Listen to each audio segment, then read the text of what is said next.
Bitten by an alien vampire, I didn't realize I'd just become hers forever. The taste of iron filled Lilith's mouth as consciousness returned in painful bursts.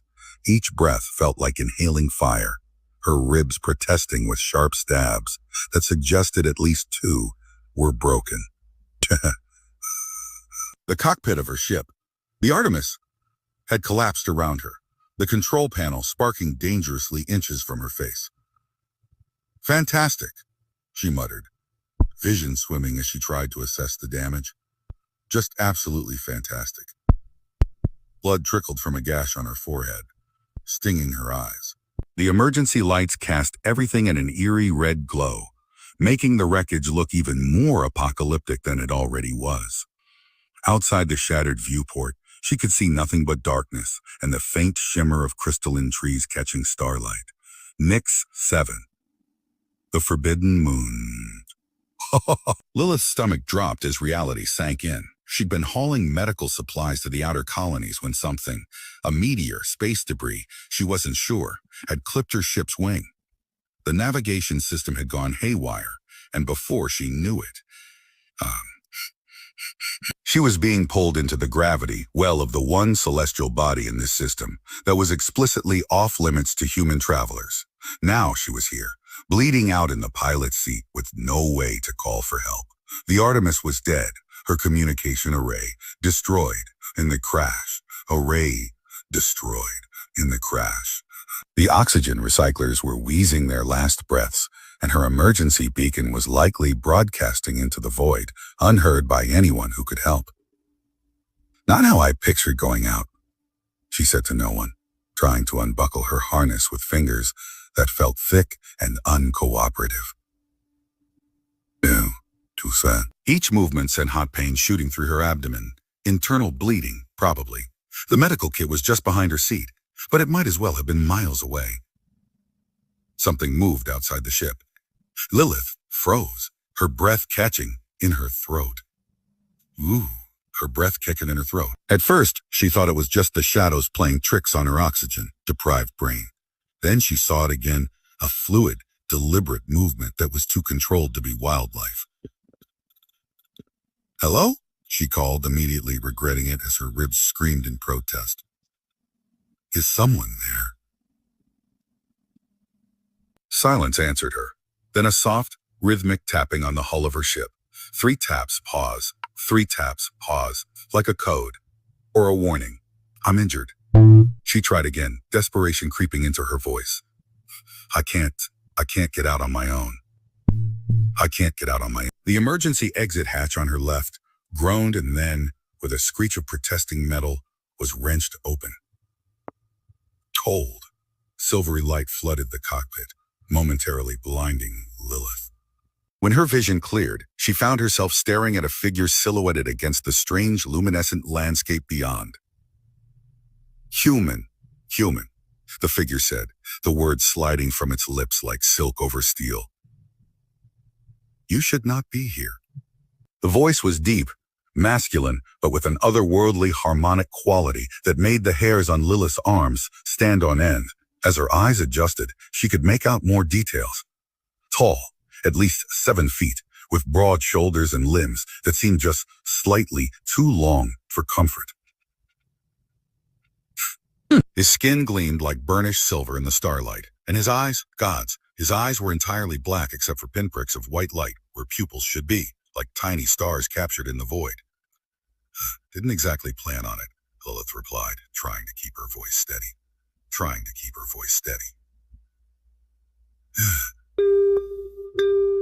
Not recommended for the tourist brochures. The being tilted his head, studying her with those unsettling eyes. "You are dying." It wasn't a question, but Lilith answered anyway. "Yeah, kind of figured that out myself." To her surprise, the corners of his mouth twitched upward. Humor in the face of extinction, typical human response. He moved into the cockpit with liquid grace, folding his long frame through the emergency hatch, as if it were made for someone his size. Up close, Lilith could see that what she'd taken for clothing was actually a pattern of raised markings on his skin, swirling across his chest and arms like living tattoos that caught the light when he moved. "Do you wish to live, human?" "Human?" he asked, crouching before her, those star-filled eyes examining her injuries with clinical detachment. "Is that a trick question?" Lilith coughed, tasting more blood. "Yes, obviously." "There's nothing obvious about it," he replied. "Some prefer their ending when it comes." "There is honor in accepting one's time." "Well, I'm not ready for my time," Lilith said firmly, wincing as another wave of pain washed over her. "If you're offering help, I'll take it." He nodded once decisively. "I am Thorn, and I can save you, but there will be consequences. There will be consequences." "Consequences sound better than death," Lilith replied, her vision beginning to darken at the edges. "Whatever the cost, just please." Thorn's cool hand pressed against her cheek, steadying her head as it lolled to the side. "Your name, human?" "I must know it before we are joined." "Lilith," she whispered. "Lilith Reeves." "Lilith Reeves," he repeated, the name transforming into something ancient and powerful in his mouth. "I will save you, but know this. After tonight, you will never truly belong to yourself again." Before she could ask what he meant, Thorn leaned forward, his face inches from hers. "This will hurt," he warned, "but then nothing will hurt again." Lilith felt his lips brush against her neck, cool and smooth like polished stone. Then came a sharp, searing pain as teeth, impossibly sharp, pierced her skin. She tried to scream, but no sound emerged. Her body went rigid as something cold and electric rushed from the wound, spreading through her veins like liquid starlight. The pain in her ribs, her head, her internal injuries, all of it intensified for one blinding moment, and then, miraculously, began to fade. In its place came an awareness of something else, something new threading through her consciousness, a presence that wasn't her own. Thorn pulled away, a thin line of crimson blood, her blood trailing from the corner of his mouth. His eyes glowed brighter now, the stars within them pulsing with newfound energy.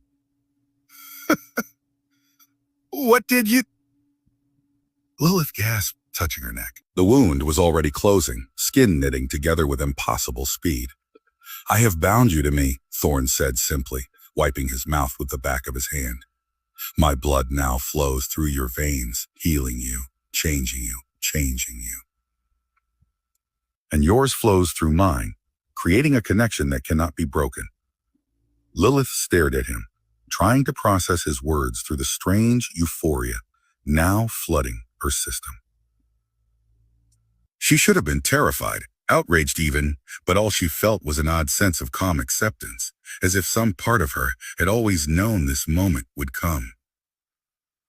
"Is this how your people always make first contact?" she asked, surprised at the steadiness of her voice. Thorn's lips curved into that almost smile again. "We do not make contact with your kind at all. It is forbidden. What I have done tonight." He paused, his expression growing serious. "Let us say that my actions have consequences beyond just your life." "Oh, you've broken your laws," Lilith realized, sitting up straighter.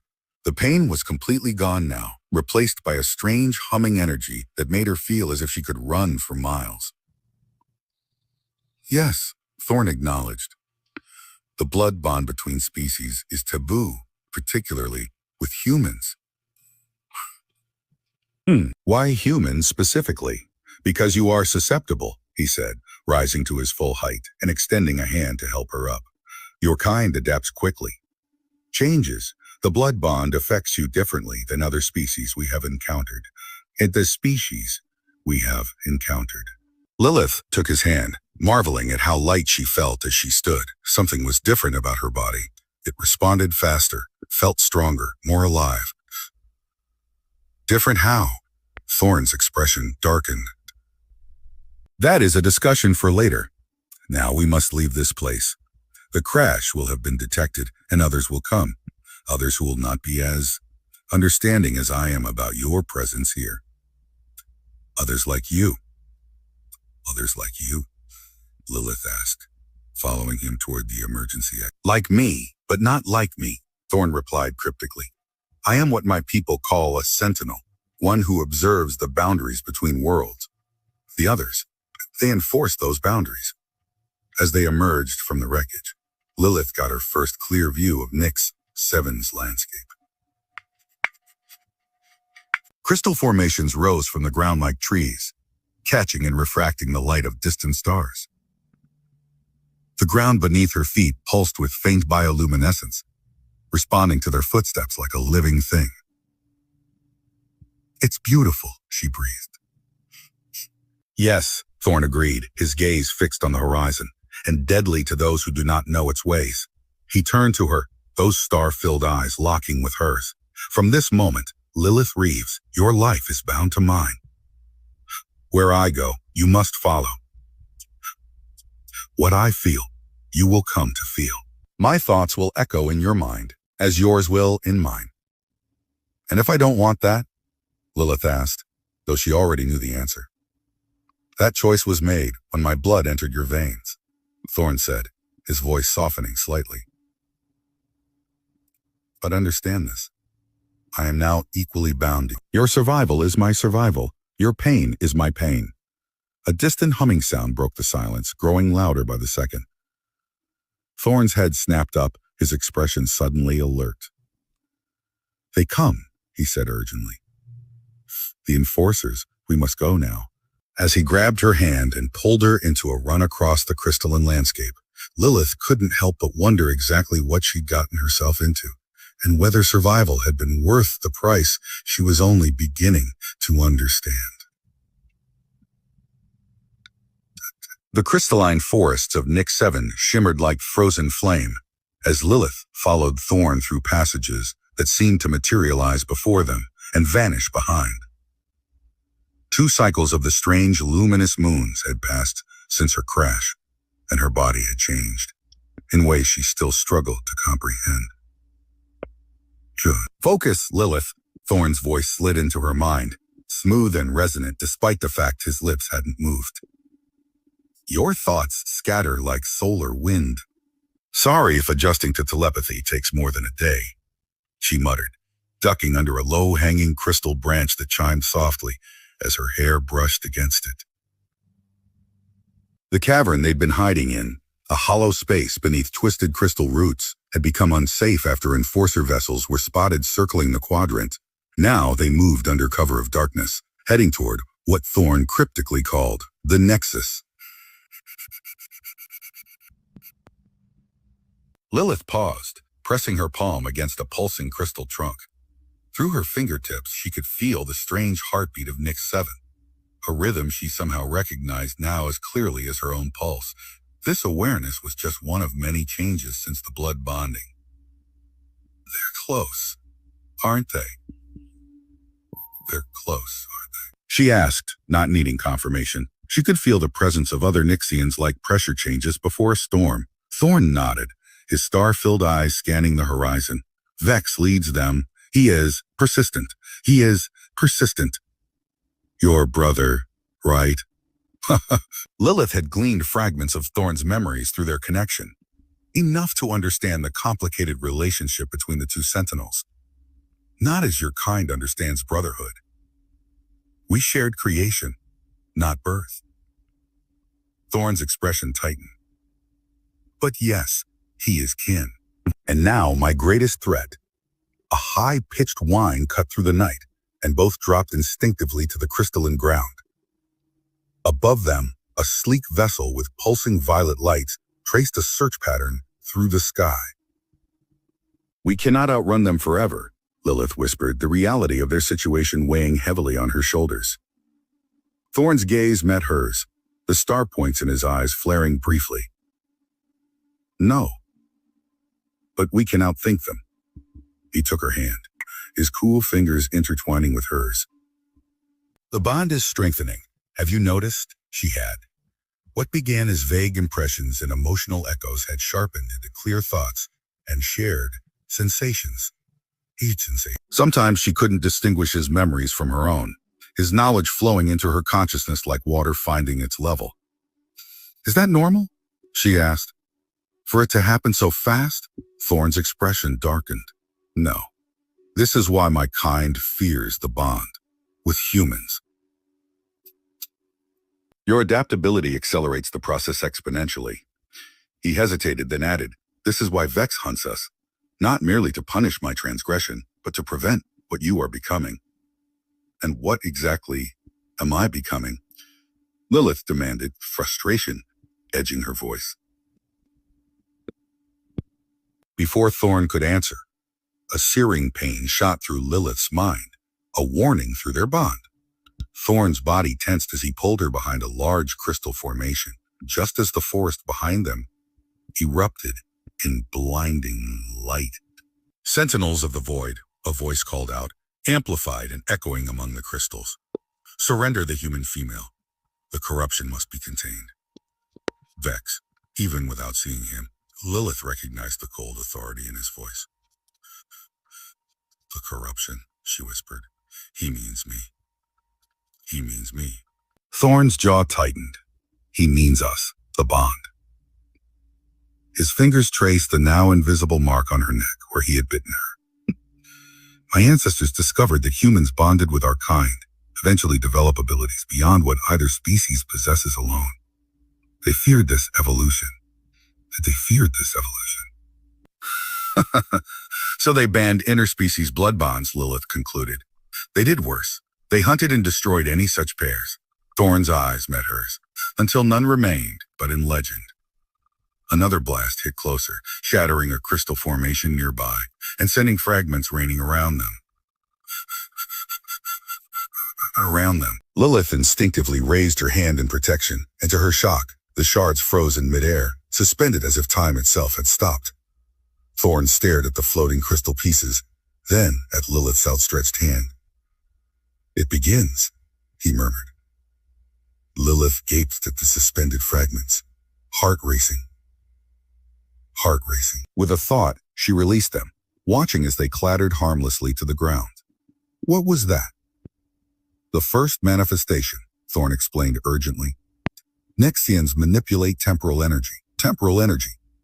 We can slow or hasten time in limited ways. Humans possess extraordinary adaptive neural pathways. Combined, we become something new, Lilith finished, understanding dawning. Something they fear. Sentinel Thorn. Vex's voice came again, closer now. Final warning. Release the human, face judgment, and your life may be spared. Thorn's laugh was bitter. My brother always was an optimist. So what's the plan? Lilith asked, feeling strangely calm despite the danger closing in around them. The Nexus, Thorn said. A natural portal between dimensions. If we reach it, we can escape Nyx. 7. But, he hesitated. But what? The energy required to transport two beings is immense. One of us might not survive the passage. Lilith processed this, the weight of his words settling over her. You were planning this all along, weren't you? A sacrificial escape. Thorn didn't deny it. It seemed the logical conclusion when we began. You would live free from the bond that would eventually consume you. And now, his star-filled eyes met hers. Now I am. Uncertain.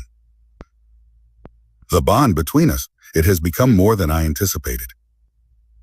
A beam of energy struck the ground mere feet away, sending them both scrambling. Lilith felt Thorn's determination through their connection, his resolve hardening. We have no choice now, he said, pulling her to her feet. Run.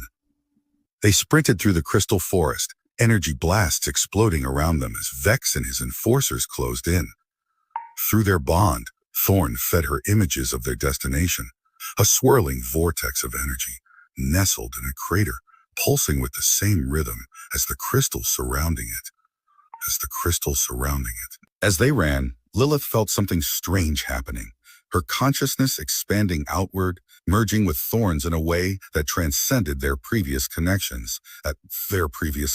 She could feel the forest as he did, sense the pursuers through his heightened awareness, understand the complex energies swirling around the moon. The bond, she gasped between breaths. It's accelerating. Yes, Thorn confirmed grimly. The danger is amplifying the connection. Soon we will be unable to distinguish between your consciousness and mine. They crested a ridge, and there it was, the Nexus, a swirling maelstrom of silver and violet energy contained within a perfect circle of crystalline formations. It pulsed with power, sending waves of energy rippling across the landscape. There! Vex's voice boomed from behind them. A shot rang out, and Thorn stumbled, a burning wound appearing on his shoulder. Silver blood, the same blood now flowing through Lilith's veins, oozed from the injury. Shot through Lilith's own shoulder, the phantom wound a testament to their deepening connection. Without thinking, she placed her hand over Thorn's injury, and to her amazement, the wound began to close under her touch. How did I?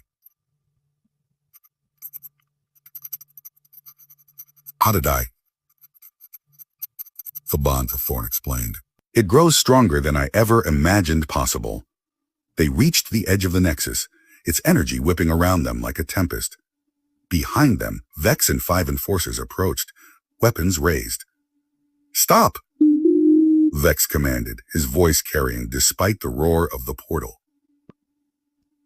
Like Thorn, he was tall and silver-skinned, but where Thorn's markings flowed in organic patterns, Vex's were rigid, geometric. The human cannot leave. Nyx, 7. The knowledge she carries, the change is already beginning, cannot be allowed to spread. Thorn positioned himself between Lilith and the enforcers. She is bonded to me, brother. What happens to her happens to me. Then you will both be purged, Vex declared coldly. The council has decided. Lilith felt something shift in the connection between her and Thorn, a sudden clarity, as if 2 puzzle pieces had finally aligned perfectly.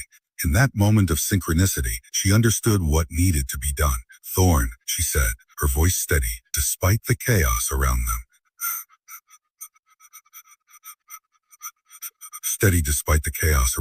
I know what to do.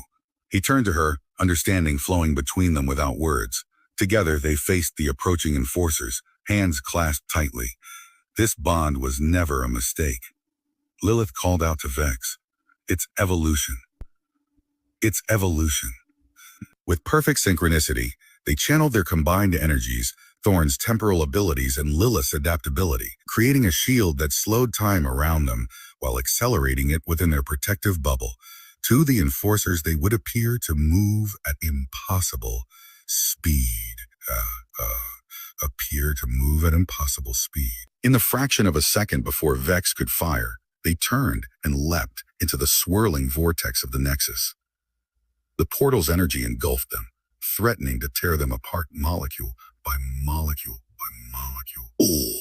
Together, Lilith shouted over the roar, her grip on Thorn's hand tightening. Through their bond, they shared strength, distributing the portal's destructive force between both vessels instead of sacrificing one. The universe compressed around them, squeezing and stretching simultaneously as they passed through dimensions beyond human comprehension. Lilith felt her consciousness fully merge with Thorn's. No longer 2 beings, but something new, something unprecedented. When reality reassembled itself, they stood on a rocky outcropping of an unfamiliar planet, 2 binary suns rising on the horizon. Their hands remained clasped, the bond between them now a visible shimmer in the air. We made it, Lilith breathed, looking down at herself. Her skin now held a subtle silvery sheen, while Thorn appeared more solid, more present than before. Both of us. Thorn lifted their joined hands, examining the physical manifestation of their bond with wonder. Not as we were, he observed. Something new. Something better, Lilith corrected, feeling the strength of their connection pulsing between them. Something even your people never imagined possible. As the twin suns climbed higher, casting their light across an unexplored world, Lilith realized that Thorn had been right from the beginning.